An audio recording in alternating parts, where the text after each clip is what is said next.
પુરુષોત્તમ ભગવાનની જય. જય શ્રી કૃષ્ણ મિત્રો. ઉત્સવનો મહિમા ચેનલમાં આપનું સ્વાગત છે. મિત્રો, પવિત્ર પુરુષોત્તમ માસના 24મા દિવસે આપણે 24મા દિવસનો પુરુષોત્તમ માસ કથા અધ્યાય 24 અને 24મા દિવસની દોકડાની વાર્તા સાંભળીશું.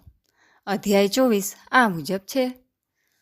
ઋષિ ઉગ્રદેવ કહેવા લાગ્યા, હે દુર્ભાગી શુદ્ર, આજથી તારા ભાગ્યનો ઉદય થશે, માટે તું એકાગ્ર ચિત્તે હું જે કહું એનું શ્રવણ કર. પવિત્ર પુરુષોત્તમ માસ આવી રહ્યો છે. પતિ પત્ની બંને આ માસનું વ્રત કરજો.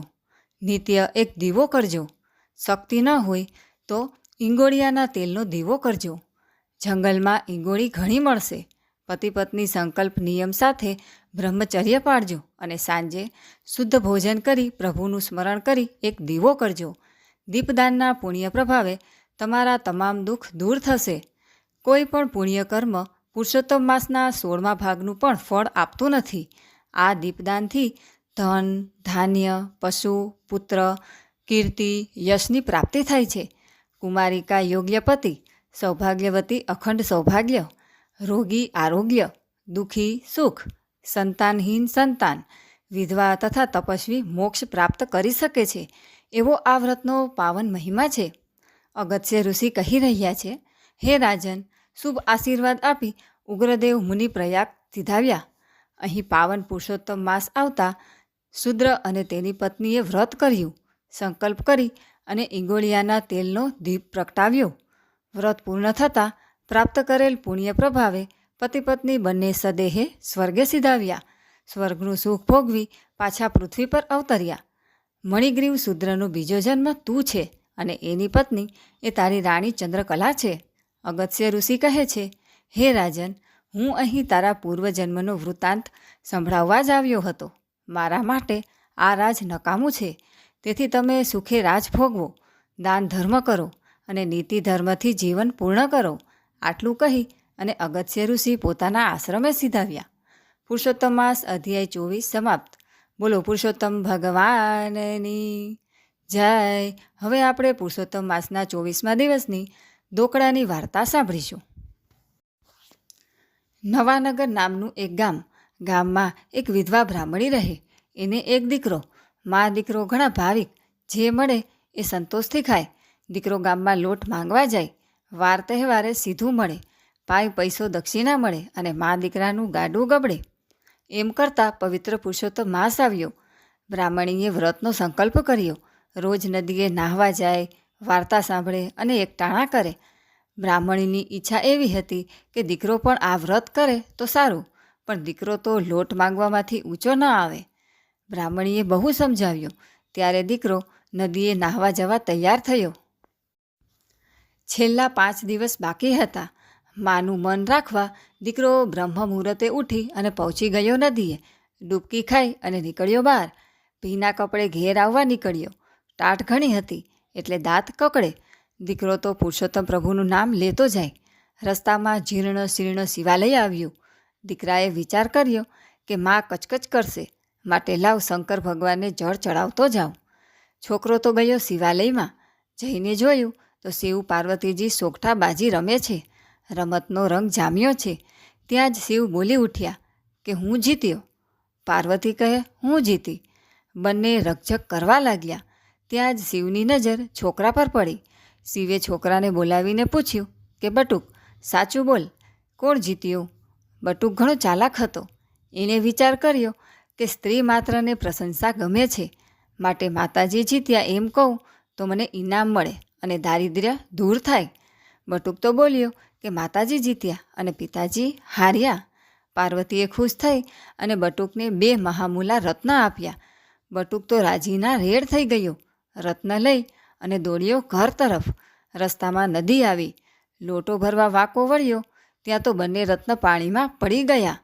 બટુકે બહુ શોધ્યા પણ રત્ન ન મળ્યા. એટલે ભાગ્યાને ભાંડતો ભાંડતો ઘેર આવ્યો.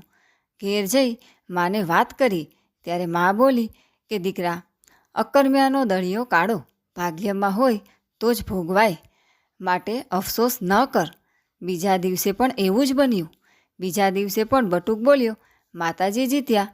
પાર્વતીએ ખુશ થઈ અને કાનની જાલ બટુકને આપી. આજે ગઈકાલ જેવી ભૂલ ન થાય અને હાથમાં આવેલું ધન ચાલ્યું ન જાય એટલા માટે બટુકે ઝાલ ધોતિયાના છેડે બાંધી દીધી અને આવ્યો ઘેર. ઝાલ જોઈ અને માના આનંદનો તો પાર ન રહ્યો. આવા અલૌકિક આભૂષણના તો એટલા પૈસા મળે કે આખી જિંદગી બેઠા બેઠા ખવાય. ઝાલ ગોખલામાં મૂકી અને મા તો ગઈ ચૂલેથી શાક ઉતારવા. પાછળથી પડોસણ દેવતા લેવા આવી. કિંમતી ઝાલ જોઈ અને એની દાઢ ડળકી. આગળ જોયું, પાછળ જોયું અને ઝાલ લઈ ચાલતી થઈ. મા શાક ઉતારીને આવી, જોયું તો ઝાલ ન મળે. મા તો બેબાકડી થઈ ગઈ. પછી બેઠી લમણે હાથ દઈ અને રોવા. ત્રીજા દિવસે પણ બટુક બોલ્યો કે માતાજી જીત્યા. એટલે પાર્વતીએ ગળામાંથી લાલ માણેકનો હાર ઉતારી અને આપી દીધો. બટુકે ઘેર જઈ અને એ હાર માને આપ્યો. મા હરખાતી હાર જોવા લાગી. ત્યાં તો સમળી ઉઠતી ઉઠતી આવી. લાલ માણેક જોઈ અને એણે તરાપ મારી. એને એમ કે કંઈક ખાવાનું હશે. સમળી તો હાર લઈ અને ઉડી ગઈ. મા દીકરો લમણે હાથ દઈ અને રોવા લાગ્યા. ચોથા દિવસે બટુકે નક્કી કર્યું કે આજે ખોટું નથી બોલવું. થવું હોય એ થાય. આજે તો પિતાજી જીત્યા એમ બોલવું. નક્કી કર્યા પ્રમાણે બટુક પિતાજી જીત્યા એમ બોલ્યો. એટલે શિવજીએ જટા ખંખેરી. એમાંથી એક દોકડો ખર્યો. એ દોકડો બટુકને આપતા કહ્યું કે આનાથી તારું દારિદ્ર્ય ટળશે. રસ્તામાં જે કોઈ પહેલું સામું મળે એની પાસેથી આ દોકડાની વસ્તુ ખરીદી લેજે. તારું ભાગ્ય પલટાઈ જશે. વાત સાંભળી અને પાર્વતીજી ખડખડાટ હસ્યા. બટુક પણ ભોઠો પડી અને વિચારવા લાગ્યો કે માણેક, ઝાલ અને રત્નો મારું ભાગ્ય ન પલટી શક્યા તો આ દોકડો શું પલટવાનો હતો. છતાં શિવજીને ખોટું ન લાગે એટલા ખાતર દોકડો લઈ બટુક ઘર તરફ પાછો ફર્યો. રસ્તામાં માછલા વેચતો માછીમાર મળ્યો. બટુકને સૂક તો ઘણી ચડી, પણ શિવજીની આજ્ઞા માન્યા વગર છૂટકો ન હતો. બટુકે દોકડો લઈ અને એક માછલી ખરીદી અને આવ્યો ઘેર. બ્રાહ્મણી તો કાગના ડોળે દીકરાની વાટ જુએ છે. આજે જરા પણ ગફલત ન થઈ જાય એ માટે બટુક સતર્ક છે. બટુકે આવી અને માછલી માના હાથમાં મૂકી. માછલી જોતાં જ માને એવો રોષ ચડ્યો કે માછલીનો ઘા કરી અને દીકરાને ધમકાવવા લાગી. પછી કાન પકડી અને એને નાહવા બેસાડ્યો. બટુક નાહી અને વસ્ત્રો બદલતો હતો. ત્યાં જ એક સમળી ઉઠતી આવી. એની ચાંચમાં લાલ માણેકનો હાર હતો. સમળી માછલી લેવા નીચે ઉતરી ત્યાં જ બ્રાહ્મણીની નજર એના પર પડી. એની ચાંચમાં હાર જોઈ એણે બૂમ પાડી, ઝાલ ઝાલ સમળી. બ્રાહ્મણીની આ રાણ પાડોશણે સાંભળી. એનું નામ સમૂડી હતું. ઝાલ ઝાલ એવી બૂમ સાંભળી અને એ ડરી ગઈ. નક્કી બ્રાહ્મણીને પોતે ઝાલની ચોરી કરી છે એ પકડી પડાયું છે. હવે થશે ફજેતો. ગભરાયેલી સમૂડીએ પટારામાંથી ઝાલ કાઢી અને બ્રાહ્મણીના ઉમરામાં નાખી દીધી. આ બાજુ મા દીકરો સમળી પાછળ દોડ્યા. સમળી હાર નાખી માછલી ચાંચમાં લઈ અને ઉડી ગઈ. પણ જ્યાં ચાંચ મારેલી હતી ત્યાં 2 રત્ન પડ્યા હતા. એ રત્ન પાર્વતીએ બટુકને આપેલા હતા એ જ હતા. પાણીમાં પડતા જ માછલી એ ગળી ગઈ હતી. મા દીકરો તો પુરુષોત્તમ પ્રભુની અપરંપાર લીલા જોઈ અને ગડગડા થઈ ગયા. હાર મળ્યો, રત્નો મળ્યા અને ઉંમરે પડેલી ઝાલ પણ મળી. પડવારમાં ભાગ્ય આડેનું પાંદડું ખસી ગયું.